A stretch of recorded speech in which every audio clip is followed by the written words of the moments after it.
ফেব্রুয়ারি থেকেই শুরু হয়ে গেল বহু প্রতীক্ষিত টি-20 ওয়ার্ল্ড কাপ 2026। ওয়ার্ল্ড কাপের প্রথম দিনেই ছিল জমজমাট ট্রিপল হেডার ম্যাচ। প্রথম ম্যাচে মুখোমুখি হয় পাকিস্তান ও নেদারল্যান্ড, দ্বিতীয় ম্যাচে ওয়েস্ট ইন্ডিজ বনাম স্কটল্যান্ড।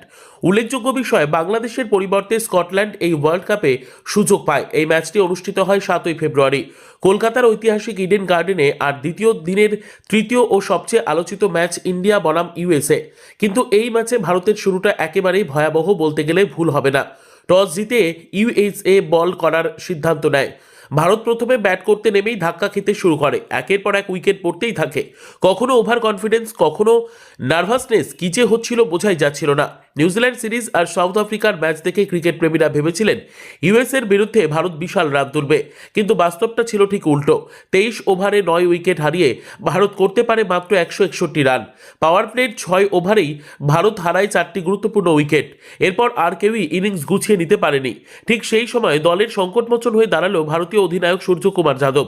দুর্দান্ত ব্যাটিংয়ে 49 বলে 84 রান করে তিনি ভারতকে সম্মানজনক স্কোরে পৌঁছে দেন, যেখান থেকে বোলাররা লড়াই করতে পারে। 162 রানের লক্ষ্য নিয়েই ইউএসএ ব্যাট করতে নামলে ম্যাচের মোড় ঘুরিয়ে দেন মোহাম্মদ সিরাজ, যিনি মাত্র 24 ঘন্টা আগেও দলে ছিলেন না। সেই সিরাজ ক্রিকেট প্রেমীদের কাছে ডিএসপি সিরাজ প্রথম ওভারেই উইকেট তুলে নেন। 4 ওভারে 3টি গুরুত্বপূর্ণ উইকেট নেন তিনি। সিরাজের সঙ্গে সমান তালে কাজ করেন আর্শদীপ সিং, বরুণ চক্রবর্তী ও অক্ষর প্যাটেল। এই 4 বোলারের সম্মিলিত আক্রমণে ইউএসএ 20 ওভারে 8 উইকেট হারিয়ে থেমে যায় 132 রানে। ফলে ভারত 29 রানে জয়লাভ করে। এই ম্যাচ ছিল একেবারে হার্ট অ্যাটাক দেওয়ার মতো। ইউএসএর মতো ছোট দল 1 ইঞ্চি জমিও ছাড়তে চায়নি। শেষ পর্যন্ত লড়াই করেও ডিফেন্ডিং চ্যাম্পিয়ন টিম ইন্ডিয়াকে হারাতে পারেনি তারা। প্রথম ম্যাচে জিতে পয়েন্টস টেবিলে ভারত আপাতত শীর্ষে রয়েছে।